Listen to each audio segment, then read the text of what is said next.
Hello everybody.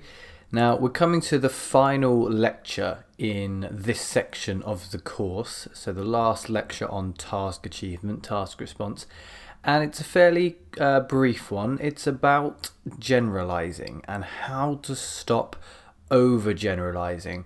If you don't really know what this means, don't worry, we're going to look at it during the course of the lecture. So, what are generalizations? We're going to look at that straight away.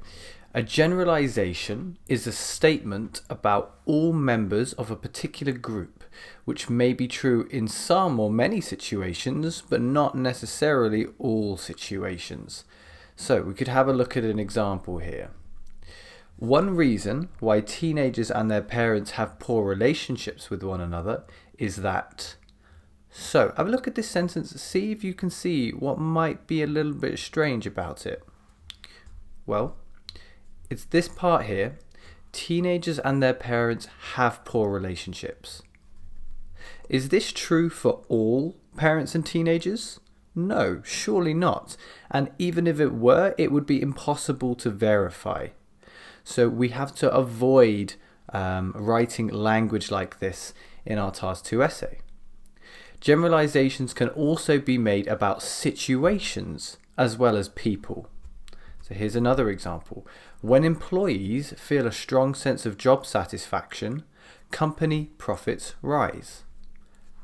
Company profits rise all the time? Does that always result from a strong sense of job satisfaction? It may often be the case, but not always. So we need to make sure to avoid language like this. Now, why is avoiding generalizations important? Let's return to the band descriptors. Task achievement, band 7 states, but there may be a tendency to overgeneralize and or supporting ideas may lack focus. So that tendency to overgeneralize. As you can see, you can actually score a band 7 even with generalizations. But why not avoid the generalizations and shoot for a band 8 instead? At the very least, this is going to give you more room for error in the other band descriptor categories. So how do we avoid overgeneralizing? Well, we need to soften our statements with appropriate language. We're going to look at some expressions now, some words, some phrases, and I want you to think of these as generalizing softeners.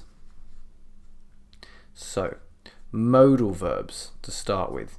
May, might, could, can. Depending on the context, they can help to soften a generalization. Frequency language. Often, tend to, usually, occasionally. And non-specific quantifiers. Many, some, a number of, a lot of. Notice it's not most. Try to avoid most, because most is saying more than 50%. And again, can we verify that?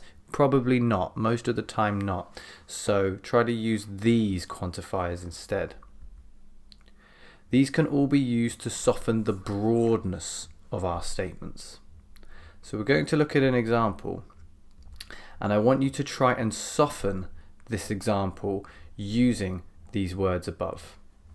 Politicians are influenced by the media, which is a problem because this has a negative effect on social equality in the country.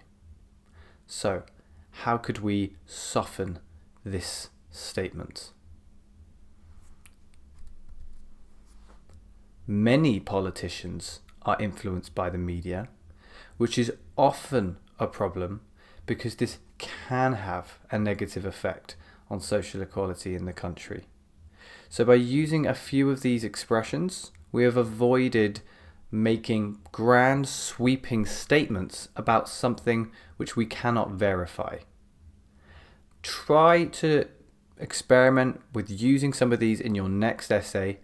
Try not to use too many softeners. You don't want to go overboard, but do try and notice where you're writing a sentence which is a little bit too general, is a little bit too sweeping, and confident, you may need to reel it back in by using one of these generalizing softeners. Right, so that brings us to a close on task achievement. In the next section, we're going to be talking about vocabulary.